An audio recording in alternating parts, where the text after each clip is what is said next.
এখন আমি আপনাদের সাথে শেয়ার করছি হাত মাখানো দেশি মুরগির সুস্বাদু মাংসের দুর্দান্ত সুস্বাদু রেসিপি।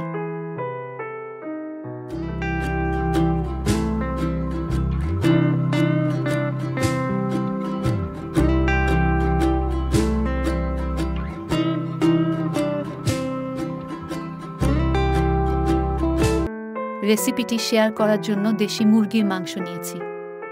1 চামচ দিয়ে দিচ্ছি লবণ, 1.5 চামচ লেবুর রস দিয়ে দিচ্ছি,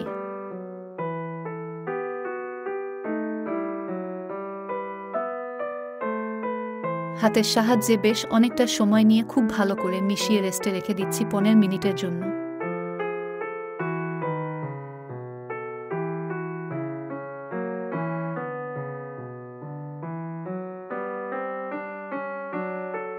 চার পিস আলু দিয়ে দিচ্ছি,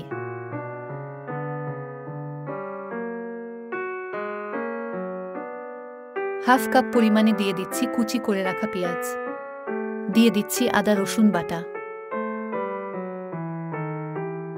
1 চামচ দিয়ে দিচ্ছি পেঁয়াজ বাটা, 1 চামচ দিয়ে দিচ্ছি এলাচ দারুচিনি আর জিরা বাটা, দিয়ে দিচ্ছি 2টি ব্লেন্ডার করে নেওয়া টমেটো, 1 চামচ দিয়ে দিচ্ছি হলুদের গুঁড়া, 1 চামচ দিয়ে দিচ্ছি মরিচের গুঁড়া, 1 চামচ দিয়ে দিচ্ছি ধনিয়ার গুঁড়া, দিয়ে দিচ্ছি চিড়ে নেওয়া কাঁচামরিচ, 1 কাপ দিয়ে দিচ্ছি সরিষার তেল।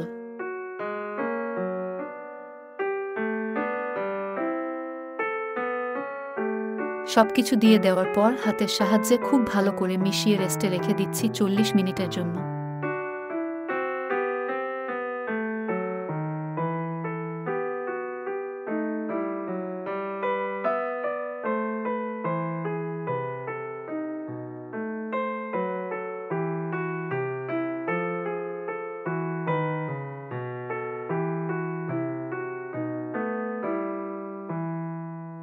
গরম কড়াইতে দিয়ে দিয়েছি ম্যারিনেট করা মাংসগুলো।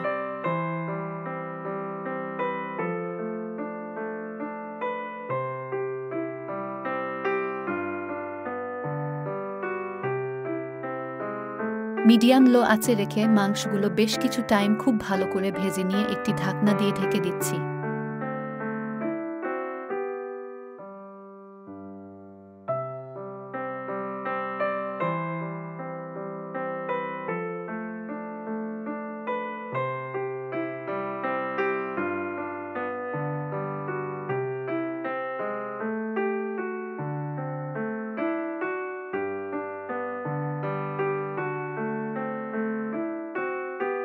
মিডিয়াম লো আঁচে রেখে বেশ কিছু টাইম পর ঢাকা দিয়ে মাংসগুলো খুব ভালো করে সিদ্ধ করে কষিয়ে নিচ্ছি।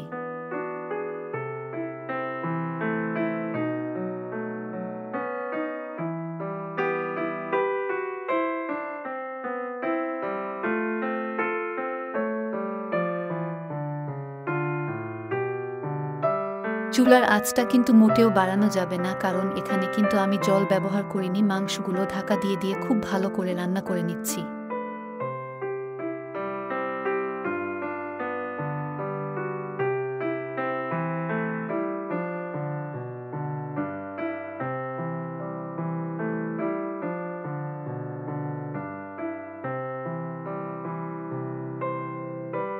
কিছু টাইম পর ঢাকাটা তুলে দিয়ে মাংসটা নেড়ে দিচ্ছি, না হলে কিন্তু কড়াইতে লেগে যেতে পারে। মাংসগুলো যখন প্রায় সিদ্ধ হয়ে গেছে, এখন ঢাকনাটা তুলে দিয়ে মিডিয়াম লো আঁচে রেখে মাংসগুলো রান্না করে নিচ্ছি।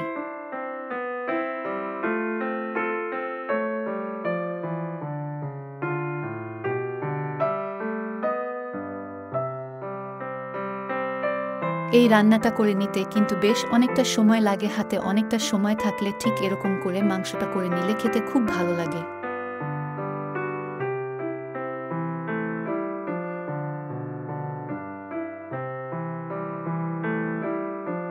চুলার আঁচটা লুতে রেখে অনবরত নেড়ে মাংসটা কিন্তু এখন রান্না করে নিচ্ছি, কারণ খুব বেশি ঘন হয়ে এসেছে, না হলে কিন্তু কড়াইতে লেগে যেতে পারে। ঠিক এরকম একটা পর্যায়ে যখন তরকারিতে এরকম ভাবে তেল ছেড়ে দিয়েছে, এখন আমরা চুলাটা বন্ধ করে নিব। মাংসের এই রেসিপিটা রুটি, নান, রুটি এবং ভাতের সাথে খেতেও খুব বেশি সুস্বাদু হয়। মাংসের এই রেসিপিটি দেখে আপনাদের কেমন লেগেছে অবশ্যই কমেন্টস করে জানিয়ে দিবেন। ভালো লাগলে লাইক করবেন, শেয়ার করবেন এবং সাবস্ক্রাইব করে আমার চ্যানেলের সাথেই থাকবেন।